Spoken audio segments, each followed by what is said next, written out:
మిత్రులకు అందరికీ కూడా నమస్కారాలు. నిన్న కోజ్గి సభలో ముఖ్యమంత్రి గారు మాట్లాడుతూ తెలంగాణ రాష్ట్రాన్ని సాధించిన పెద్దలు కేసీఆర్ గారి మీద ఒక తండ్రి లాంటి వ్యక్తి వయసుకు కూడా విలువ ఇవ్వకుండా ఇష్టం వచ్చిన భాషలో బూతు పురాణాలు స్టార్ట్ చేసినాడు. నేను ముఖ్యమంత్రి గారికి ఒకటే ప్రశ్నిస్తున్నా, నువ్వు చదువుకున్న నీకు బడిలో నీకు బూతు పురాణమే నేర్పిరా? నీకు చదువు చెప్పిన గురువు గిట మరి చచ్చిండో బతికిండో కూడా బతికి ఉంటే మాత్రం ఆ గురువు కూడా ఆత్మహత్య చేసుకుంటాడు. నీ భాష చూసి నీ యొక్క భూత పురాణం చూసి ఆత్మహత్య చేసుకునే విధంగా మాట్లాడుతూ ఉన్నావు. ఇచ్చిన 6 గ్యారెంటీలు అమలు చేయలేక, రైతులకు ఇచ్చిన 6 గ్యారెంటీలు అమలు చేయలేక, ప్రజలకు ఇచ్చిన హామీలు అమలు చేయలేక, పాలమూరు రంగారెడ్డి కంప్లీట్ చేయాలి 2 సంవత్సరాల నుంచి పక్కన పండబెట్టిండు. దాన్ని మనం 27,000 కోట్లు ఖర్చు పెట్టి పనులు చేస్తే ఒక 7-8 కోట్లు ఖర్చు పెడితే కంప్లీట్ అయితే నీళ్ళు వస్తాయని చెప్పి కేసీఆర్ గారు మాట్లాడితే ఆ పాలమూరు రంగారెడ్డి కంప్లీట్ చేయ చేతగాక, ప్రజలకు ఇచ్చిన హామీలు అమలు చేయ చేతగాక కేసీఆర్ గారి మీద, కేటీఆర్ మీద, హరీష్ రావు మీద బూతు పురాణాలు స్టార్ట్ చేసినావు. నీకు దమ్ము ధైర్యం ఉంటే నువ్వు పాలమూరు బిడ్డవైతే, నల్లమల పులివో పిల్లివో నువ్వు నల్లమల పిల్లివైతే ఆ పాలమూరు రంగారెడ్డి కంప్లీట్ చేయి. ప్రజలకు ఇచ్చిన హామీలు నెరవేరు, 6 గ్యారెంటీలు అమలు చేయి. ఒక్క హామీ కూడా అమలు చేయలే. నీకు ఛాలెంజ్ చేస్తున్నా, కొడంగల్ నీ సొంత నియోజకవర్గం, మన ఇద్దరు సొంత నియోజకవర్గం కొడంగల్నే ఏదో ఒక గ్రామం తీసుకుందాం. ఆ గ్రామంలో నువ్వు వస్తావా, మీ జిల్లా మంత్రిని పంపుతావా, నీ ఎమ్మెల్యేని పంపుతావో పంపు, నేను వస్తా. ఆ గ్రామంలో నువ్వు ఇచ్చిన 6 గ్యారెంటీలు ఒక్కటని అమలు చేస్తే నేను మళ్ళీ రేపు వచ్చే ఎన్నికల పోటీ చేయ. నీకు ఇనానుమతి చేస్తా కొడంగల్. నీకు దమ్ము ధైర్యం ఉంటే నా చర్చ సవాల్ స్వీకరించు. ఆ గ్రామంలో నీవు ఇచ్చిన 2,500 పెన్షన్ వచ్చిందా? సంపూర్ణ రుణమాఫీ చేస్తున్నావు రైతులకు. డిసెంబర్ 9 తారీఖు మొట్టమొదటి సైన్ రైతులకు రుణమాఫీ మీద సైన్ పెడతావు. ఎక్కడన్నా 40% కన్నా ఎవరికైనా 30% దాటి రుణమాఫీ అయితే దానికి నేను ఛాలెంజ్ సిద్ధంగా ఉన్నా. ఎక్కడన్నా 4,000 పెన్షన్ వచ్చిందా? ఈరోజు 500 సిలిండర్ అంటున్నావు, 500 సిలిండర్ వచ్చిందా? అంతెందుకు బోనస్, వరి బోనస్ 500 బోనస్ ఏ రైతుకన్నా వచ్చిందా కొడంగల్? ఇప్పుడు ప్రజెంట్గా రేపే చర్చ పెడదాం. ఏ రైతుకన్నా వరికి బోనస్ వస్తే నేను సిద్ధం, నువ్వు సిద్ధమా అని మా ప్రశ్నిస్తున్నా. 6 గ్యారెంటీలు అమలు చేయలేక కేసీఆర్ గారిని తిట్టాలా, కేటీఆర్ గారిని తిట్టాలి, డైవర్షన్ చేయాలి, ప్రజల్లో డైవర్షన్ చేసి కాలం గడపాలని ముఖ్యమంత్రి గారు చూస్తూ ఉన్నారు. నీ డైవర్షన్ పాలసీ చెల్లయి ప్రజలు గమనిస్తున్నారు. కొడంగల్ ప్రజలు తల వంచుకొని సిగ్గుపడుతున్నారు.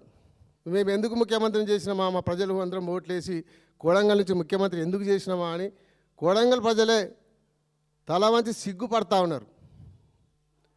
అక్కడ రివ్యూ మీటింగ్ పెట్టినప్పుడు ఐఏఎస్ అధికారులు, ఐపీఎస్ అధికారులు కూడా తల వంచి సిగ్గుపడతా ఉన్నారు నీ భాష చూస్తే.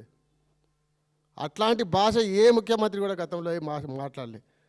నీ భాష మార్చుకోకపోతే తీవ్రంగా హెచ్చరిస్తున్నాం. తీవ్ర పరిణామాలు ఉంటాయి.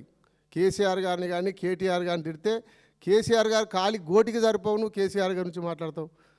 తెలంగాణ రాష్ట్రాన్ని సాధించిన గొప్ప నాయకుడు. అట్లాంటి వ్యక్తిని పట్టుకొని ఇష్టం వచ్చినట్టు తొండలు ఇడుస్తా, లాగులు ఇడుస్తా, చెట్టు కట్టేస్తా, మల్లన సాగర్ దుంకి సస్తాడు, ఇట్లాంటి మాటలు. నువ్వు 2 సంవత్సరాలల్లా ప్రజలకు ఏం చేసినావు, మళ్ళీ 3 సంవత్సరాలలో ఏం చేస్తావు అది చెప్పాలి. ఏ సభ పెట్టినా కానీ ప్రజలకు గతంలో ఏం చేసినావు, ముందు ఇంకేం చేస్తావో, ప్రభుత్వం ఏం చేస్తుందో ఆ విషయాలు చెప్పాలి తప్ప ఎప్పుడు చూసినా కేసీఆర్ని తిట్టాలి, కేసీఆర్ కుటుంబాన్ని తిట్టాలి. 2 సంవత్సరాల నుంచి తిట్టుకుంటూనే నువ్వు పాలన చేస్తున్నావు తప్ప ఒక్క కార్యక్రమం ఇంతవరకు చేయలే.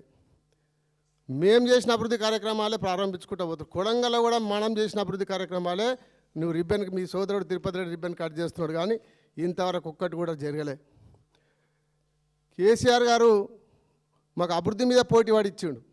మేము ఉన్నప్పుడు మంత్రులం కానీ శాసనసభ్యులం కానీ ఎక్కడ అభివృద్ధి చేయాలి, ఏ గ్రామం అభివృద్ధి చేయాలి.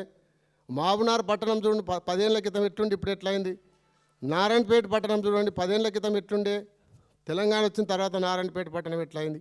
అంతెందుకు నువ్వు నిన్న కోజిలో పెట్టిన సభ, ఆ కోజిగి పట్టణం 10 సంవత్సరాల క్రితం పందులు ఉంటుండే. కేసీఆర్ గారు భారతమాల కింద భూత్పూర్ నుంచి చించోల్ హైవే రోడ్ పెట్టిస్తే బ్రహ్మాండంగా కోజిగి పట్టణం తయారైంది. అక్కడనే ఇప్పుడు నువ్వు దిగిపోయి అక్కడ మీటింగ్ పెట్టినావు.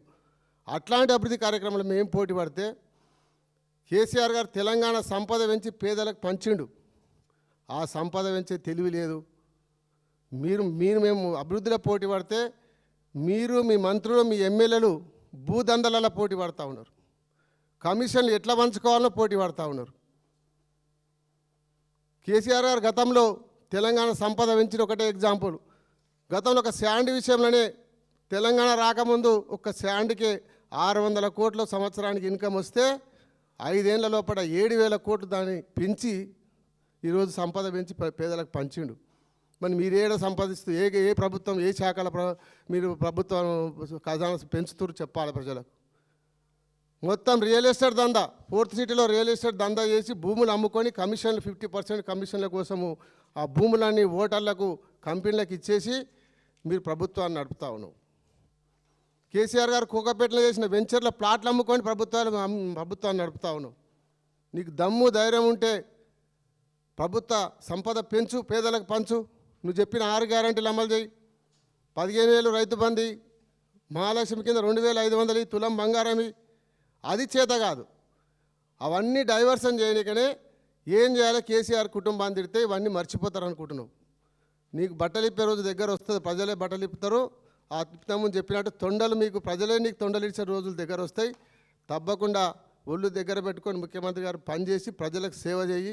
నువ్వు ఇచ్చిన హామీలు అమలు చేయి తప్ప ఇట్లాంటి చౌకబారు మాటలు మాట్లాడితే తీవ్ర పరిణామాలు ఉంటాయని హెచ్చరిస్తా ఉన్నాం.